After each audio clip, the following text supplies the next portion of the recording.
Welcome to Tuesday, 10:48 a.m. So real quick, just want to go over a few more things as we start to get into the swing of the entire. You'll probably see me do a lot more videos this week and next week, just to make sure we have a good idea after we start entering. Just a good idea of the layout of the course. So here I am at the front of the course. I can see who's visiting here. 20 people visited on Monday, 5 people visited today. People are starting to submit Dropbox submissions. That's good. And there are also discussions posts being placed, which is excellent. I just posted this new news in the announcements for now. If you do not have access yet, access will be coming. First off, let's see the first one. Oops. Make sure you copy and then paste these into the,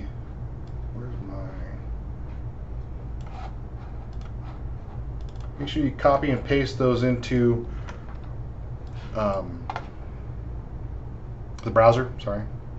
And then they take you out to VMware. Now here's where once you sign in, you do have access to the VMware products. So I would list I'm a student at student.cccs.edu, password, I don't know this password, so then I just say forgot my password, and that would be in the case of being a returning student. I don't remember what my password was, so then I just do a password recovery and then email me that password. But the VMware is where you're going to get Workstation 14. I just saw that was the newest one. Oops. Once again, I should have copy pasted that, but I didn't. Copy, paste.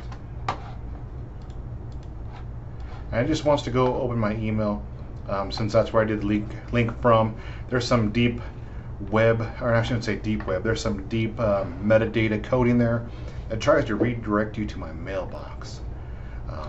Sign in, glemos at student.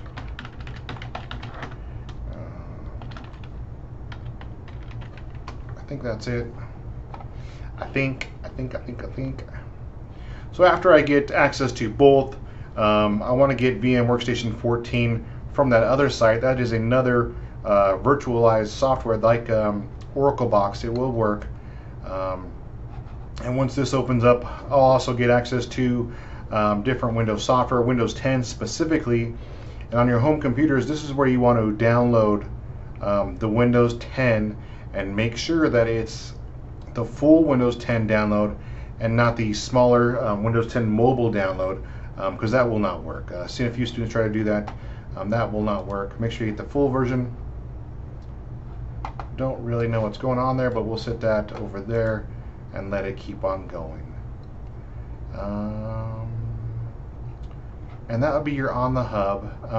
Make sure you go to both places. VMware is at one place, and then Microsoft products at the other place.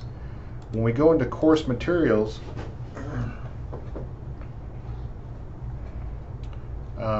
make sure you're working your way down the list. Get that discussion posted, or get that discussion post by Wednesday, your first one.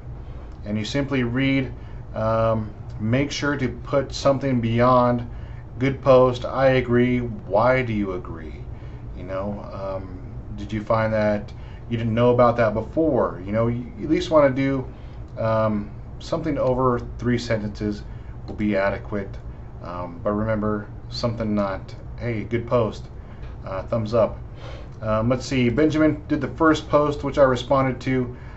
He talked about Trojan horse, got on his computer, then allowed somebody else on the computer, his friend's computer, ended up taking his friend for the money, and his friend got some money back, but it really just got a headache out of it.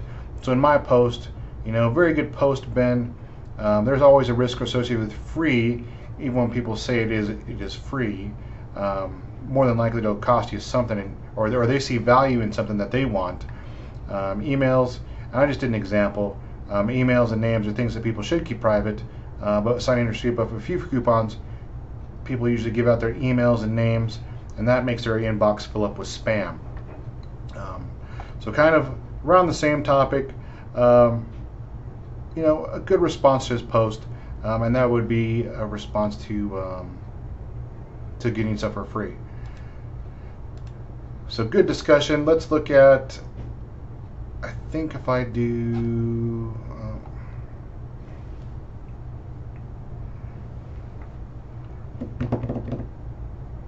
D2L is going really slow for me today. Ooh. So already can see here that people are submitting projects. There's 4 submissions total.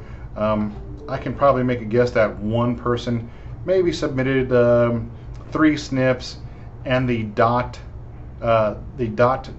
document. And what I'm talking about is that not only should you submit your PNG files, your snips, your JPEGs, but you should also be submitting the Word doc itself, or a picture of the Word doc where you did your answers. So in step 14, where it prompts you for a question, fill that out, and then make sure that you submit that with your assignment to get full credits. Because if I usually don't get this, I take off 50% just for not turning this in. Make sure you're doing it on a VM. I had a few questions done.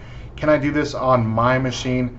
I would prefer you do it on a VM, simply because all the software we're going to install, uninstall, does have the potential to crash a hard drive. In the face-to-face classes, it used to bring down at least 3 hard drives out of 24 a semester. So just make sure you're doing all your work on a virtual machine. Once you're done, you submit all your files, upload all PNG files to Project One Dropbox, and these are all your files. Make sure your screenshots, snips, and paint files are viewable. Make sure it's orientated up and not sideways, or the other sideways, or even upside down. I don't tend to read those.